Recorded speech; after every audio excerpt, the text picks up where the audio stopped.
My new neighbor paid me to be her husband for 2 years. And I said yes before she even finished the sentence, because at 52, I had already lost everything that made me feel like a man worth marrying. I'm Callum Merritt. I used to be an architect with a firm that bore my name, a wife who wore my ring, and a future I thought was carved in stone. But the firm collapsed. The wife left me for my own business partner. And by the time I moved into that small rented house on Gravel Creek Lane, I had become invisible. A quiet, broke, divorced man the world had quietly decided to forget. Then she moved in next door. Her name was Nora Delaney, 49 years old, sharp as cut glass, a brilliant attorney with 22 years of experience and a reputation that walked into rooms before she did. She was the kind of woman who looked like she had never needed anyone. But behind those tailored suits and that unshakable stare was a woman racing a deadline. Only she understood. One that would cost her everything her late father built, unless she found a husband before her 50th birthday. So she knocked on my door one rainy evening, slid a contract across my kitchen table, and offered me more money than I'd seen in years to pretend to love her. A fake marriage. 2 years. No feelings, no touching, no questions. I needed the money. She needed the ring. It was supposed to be simple. Two broken strangers performing a marriage that neither of us believed in. But what do you do when the woman who paid you to fake love her starts laughing at your jokes at 2 a.m.? When her side of the bargain becomes the only reason you get out of bed? When a contract that was never supposed to mean anything slowly becomes the most real thing you've ever known? Why would a woman like Nora, successful, beautiful, fearless, believe no one could ever truly love her? What was the secret deadline that made her buy a husband instead of finding one? And on the day our 2-year contract finally expired, which one of us would be brave enough to admit that the fake marriage had already turned real? Let me take you back to that rainy night. It was a Tuesday. I remember because Tuesdays were the loneliest day of my week. Too far from the weekend to hope, too far from Monday to pretend I had somewhere to be. I was eating cold soup straight from the can, standing over my sink, 'cause I no longer owned a table worth sitting at. The rain was hammering the roof like it was trying to get in, and then came the knock. 3 knocks. Sharp, confident, the kind of knock that doesn't ask permission. I opened the door, and there she was, soaked to the bone, holding a leather folder over her head like an umbrella that wasn't working. Her heels were ruined. Her makeup was running. But her eyes didn't blink. They looked at me like I was a problem she had already solved. "Mr. Merritt," she said, "I'm Nora, from next door. May I come in? I have a business proposal, and I'd rather not drown while you decide." I should have said no. A broke man learns to be suspicious of anyone who comes to his door with a folder. But something in her voice cracked on that last word, just slightly. And I realized she wasn't here to sell me anything. She was here because she was desperate, and desperate people recognize each other. I let her in. She didn't sit.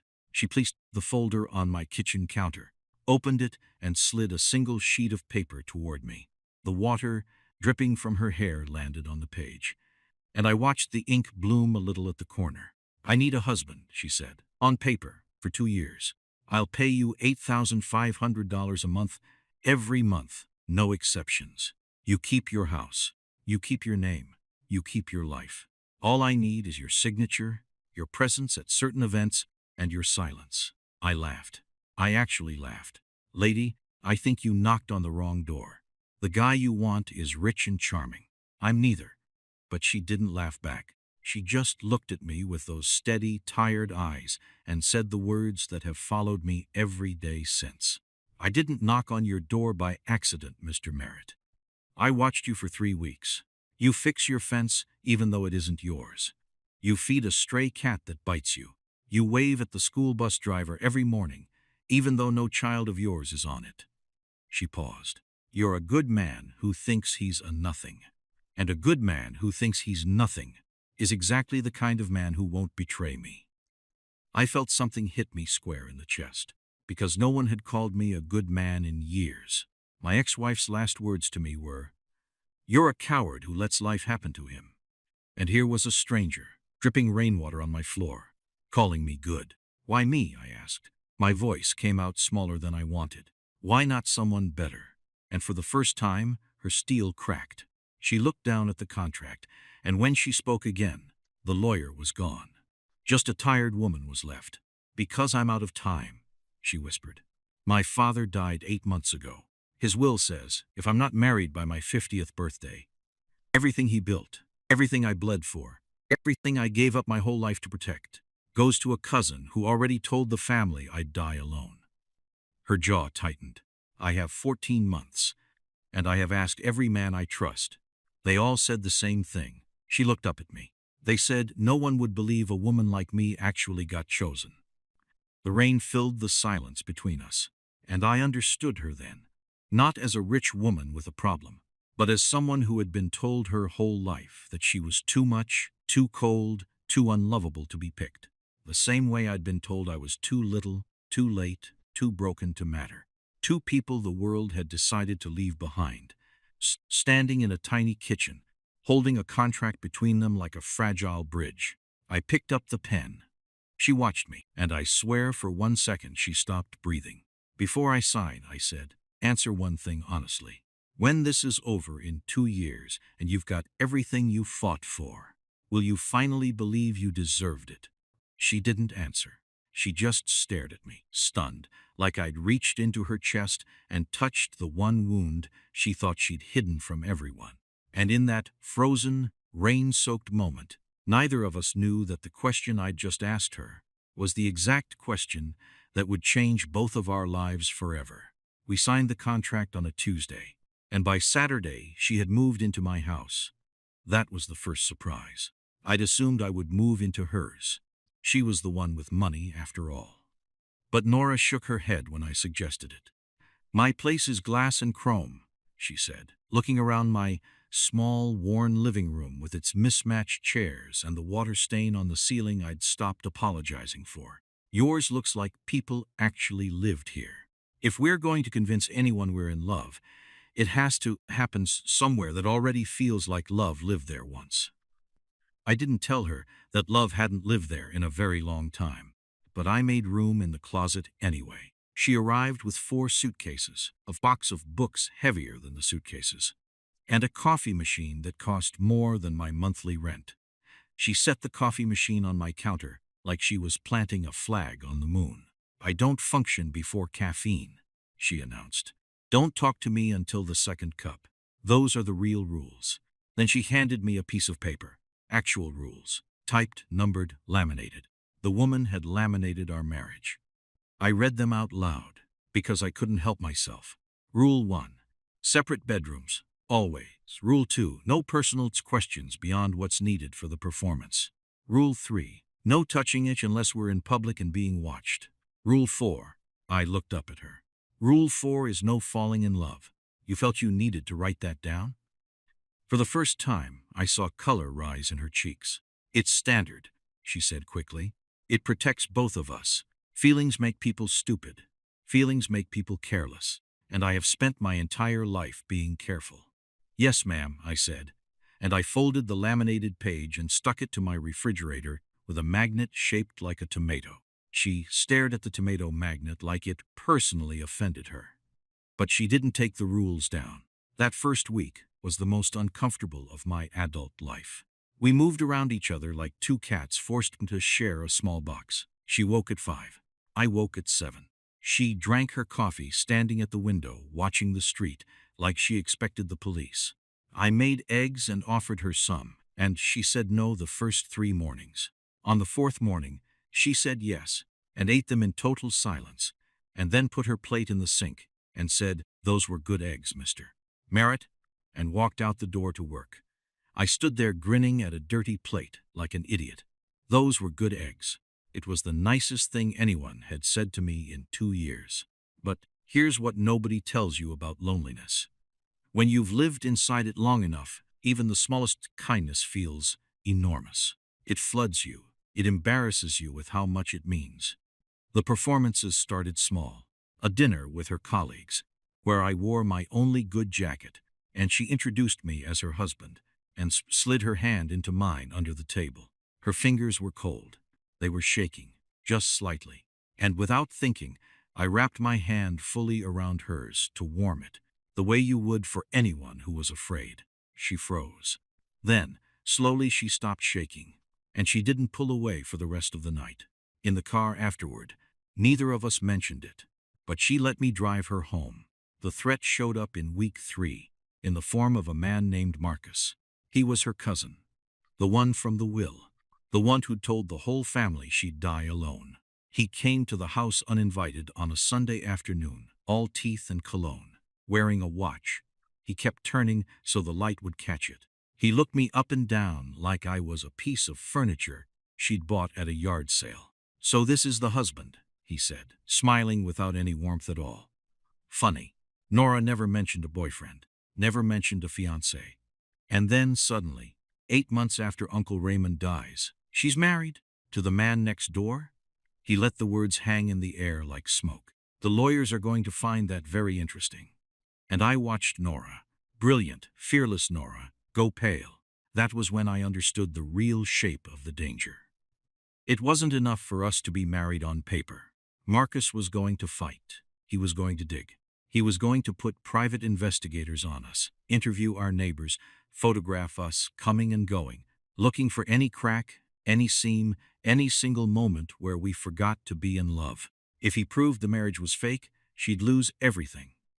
And I'd be a man who took money to commit fraud. So I did the only thing I could think of. I stepped forward, slid my arm around Nora's waist, pulled her into my side, and looked Marcus dead in the eye. I asked her to keep us quiet, I said, in a voice I didn't recognize as my own. Because the last time I loved somebody, the whole world got to watch it fall apart. I wasn't going to let that happen again. So, if you've got a problem with how we did things, Marcus, you can take it up with me. But you will not stand in my house and call my wife a liar. The room went silent. Marcus's smile flickered. He hadn't expected a fight from the broke neighbor. He muttered something about lawyers and let himself out. And the moment the door clicked shut, Nora stepped away from me like my arm had burned her. She was breathing hard. Her eyes were bright. And then she said something I'll never forget. "Don't ever do that again." I blinked. "Do what?" I was helping. "You called me your wife," she said. "And you said it like you meant it." And for 1 second, she stopped herself, pressed her lips together, shook her head. "It's not real, Callum. Don't make it sound real. I can't afford to forget that it isn't real." It was the first time she'd called me by my first name. She went up to her room and shut the door. And I stood in the living room with my heart pounding, realizing 2 terrifying things at the same time. The first was that I had meant it, every word. The second was that she had felt it too. And it scared her so badly she had to run from the room. That night, I couldn't sleep. I came downstairs around 2 in the morning to get water, and the kitchen light was already on. She was sitting at the little table I'd bought that week. Yes, I'd bought a table, because a man's wife shouldn't have to eat eggs standing up. And she was surrounded by papers, legal documents, her father's will. Her reading glasses had slid down her nose, and she was rubbing her eyes like she could push the exhaustion back inside. "Couldn't sleep either?" I asked. She didn't look up. "I never sleep. Sleep is for people who trust that tomorrow will go their way." I sat down across from her. I didn't say anything. I just sat. The way you sit with someone at a hospital, when there's nothing to fix, but you don't want them to be alone. After a while, she started talking. Not to me exactly. More like to the papers. "My father built an entire company from a single hardware store," she said quietly. 40 years. He worked himself into the ground for it. And do you know what he said to me? The last time I saw him before the stroke. She let out a short, bitter laugh. He said, "Nora, you're the smartest person I ever made and the loneliest. I'm leaving you everything because you're the only one who'll protect it. But I'm scared I built a fortress and forgot to give you a door." She finally looked up at me. And in the dim kitchen light, with no makeup, no armor, no laminated rules between us, she looked like exactly what she was. A tired woman who had spent 50 years being told she was too strong to need holding. He wrote the marriage clause to force me to let someone in, she whispered. It wasn't cruelty. It was the last thing my father ever tried to give me. A door. Her voice broke. And instead of walking through it, I hired a locksmith to fake one. I have replayed that moment 1,000 times since, because that was the night the contract changed. Not on paper, but in the only place that matters. I looked at this woman who had everything the world told me to envy, and I saw that she was just as broken as I was. That underneath the suits and the law degrees and the company worth millions, Nora Delaney believed the exact same lie I believed about myself, that she was unlovable, that she had missed her chance, that it was too late, and something in me, something that had been dead since my wife walked out, since my firm collapsed, since I started eating soup over the sink like a ghost in my own life. Something in me woke up. Can I tell you something? I said. And you don't have to write it down or laminate it. It's free. She almost smiled. Go ahead. When my wife left, I said, she told me I let life happen to me, that I was a coward, and for 2 years I believed her, because it was easier than fighting. I let myself disappear. I swallowed. But you knocked on my door 3 weeks ago and called me a good man, and I've been thinking about it every single day since. Because maybe both of us got the story wrong. Maybe you're not unlovable. Maybe I'm not nothing. Maybe we just got handed to the wrong people the first time around. For a long moment, she didn't move. Then she reached across the table, slowly, carefully, like she was reaching toward a fire, and she put her hand over mine. Not for a performance, not for Marcus, not for any colleagues watching under any table. Just because she wanted to. Her hand was warm this time. Rule 4, she said softly. There's no falling in love. I read the rules, I said. I laminated my copy too. She laughed, a real laugh, the kind that surprises you out of yourself at 2 in the morning, and pulled her hand back, but slower than she needed to. Then she gathered up her father's papers, stood and paused in the doorway. Good night, Callum, she said. Thank you for the table. And she went up the stairs.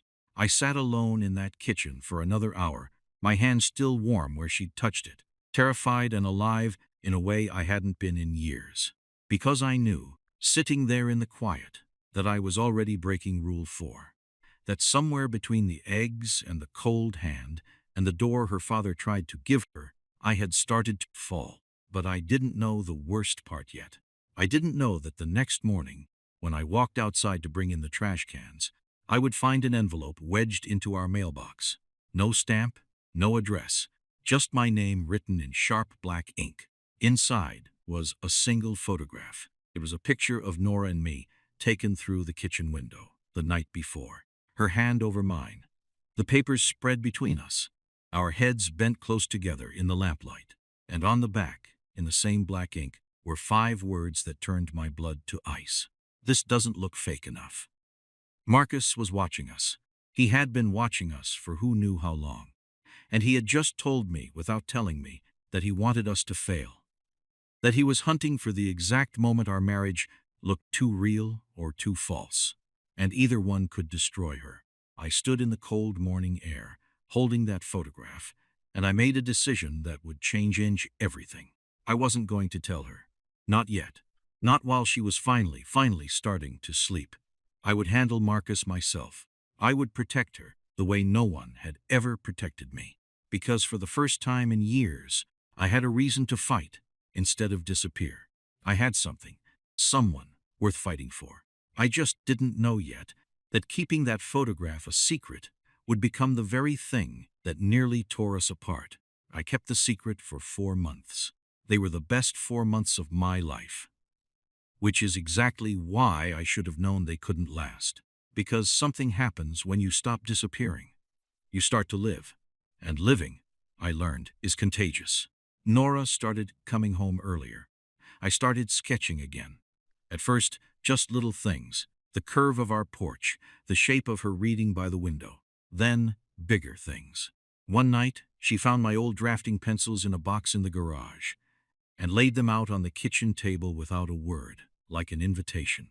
The next morning, I started designing again for the first time in 3 years. Not for a client.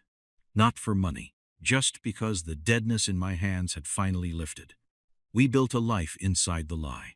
We grocery shopped together and argued about which bread to buy. We watched terrible movies, and she fell asleep on my shoulder, and I didn't move for 2 hours because I didn't want to wake her. We danced once, badly, in the kitchen, to a song neither of us knew the words to.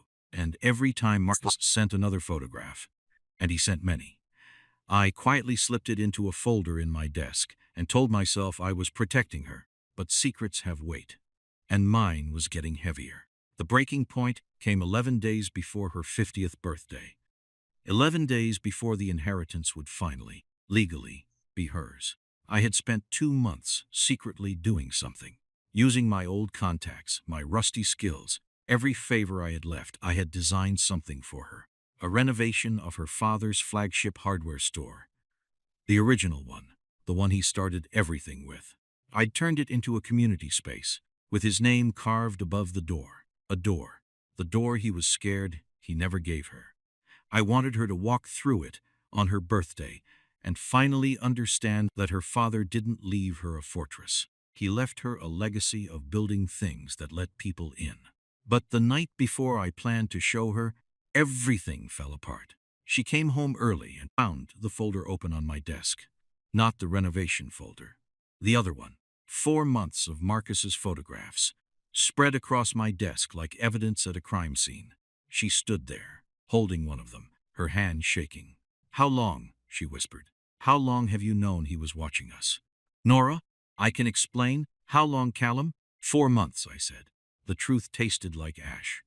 "Since the night in the kitchen, the night you told me about your father's door." She made a sound like she'd been hit. 4 months. You let me feel safe for 4 months while a man was photographing every private moment of my life. And you decided, all by yourself, that I didn't get to know? Her voice rose, cracked, broke. "Do you have any idea what it took for me to trust you? Do you have any idea? I was protecting you." "No," she threw the photograph down. "That's what they always say. My father protected me right into a fortress with no door. Every man in my life has protected me out of my own choices. I didn't hire you to protect me, Callum. I hired you to stand beside me." Tears were running down her face now, and Nora Delaney did not cry. "I thought, for 4 months I actually thought, that we were." She stopped. "That we were what?" I asked. My heart was slamming against my ribs. "It doesn't matter," she said, wiping her face hard. "It was never real. Rule 4. We wrote it down. We laminated it. And I was stupid enough to forget." She grabbed her keys. "The 2 years are almost over. You'll get your money. I'll get my inheritance. And then we never have to pretend again." "Nora, it was always fake, Callum," she said from the doorway, and the words came out like she was trying to convince herself more than me. "Don't you dare make it real now." And she was gone. I didn't sleep that night, or the next. Marcus, sensing blood in the water, filed his challenge with the court the very next morning, claiming the marriage was fraudulent, demanding a hearing before her birthday. The thing I'd been hiding to protect her had blown up at the worst possible moment. And now, she was facing the fight of her life, believing she was facing it alone. I had 2 choices. I could take my money and disappear, go back to being the quiet ghost on Gravel Creek Lane, the man who lets life happen to him, the coward my wife always said I was. Or I could finally, for once in my life, walk through a door instead of standing outside it. The hearing was on her birthday. I'll never forget walking into that courtroom. Nora was at the front table, alone in a gray suit, sitting straight as a blade. But I knew her now. I could see the exhaustion in her shoulders, the fear she'd never let anyone see. Marcus sat across the aisle, smug, his lawyer beside him, a stack of my photographs on the table between them. When she turned and saw me walk in, her face did something complicated. Anger and hope and grief all at once. The judge asked Marcus's lawyer to present his case. And one by one, he laid out the photographs, the separate bedrooms, the contract. He'd somehow gotten the contract. The lie. He painted us as frauds, as criminals, as a desperate woman and the broke man she'd bought. And then the judge turned to Nora and asked the question that would decide everything. "Mrs. Merritt, is this marriage real?" The whole room went silent. I watched her open her mouth. I watched her hesitate. I watched her glance at me. And I knew she was about to do the noble thing. She was about to tell the truth and lose everything, because she would rather lose father's companies than stand up in public and claim a love she believed I didn't feel. So I stood up. "Your Honor," I said, my voice shaking, "may I speak?" The judge frowned. "And you are?" "I'm her husband, the real one. And I have something to say before she answers, 'cause she's about to lie to you, to protect me." Nora's eyes went wide. "Callum, don't."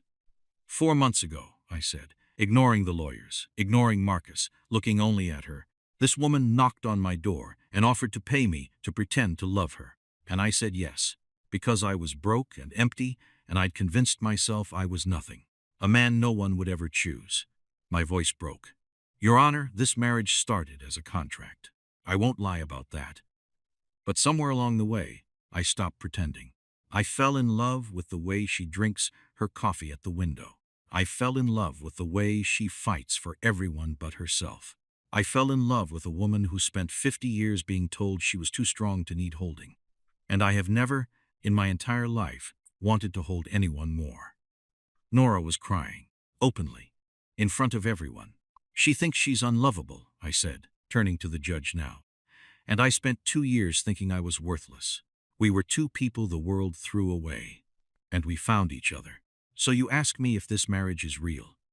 I pulled the renovation plans out of my bag. Her father's store, reborn, her name beside his above the door, and I held them up. I spent 2 months secretly building her a door.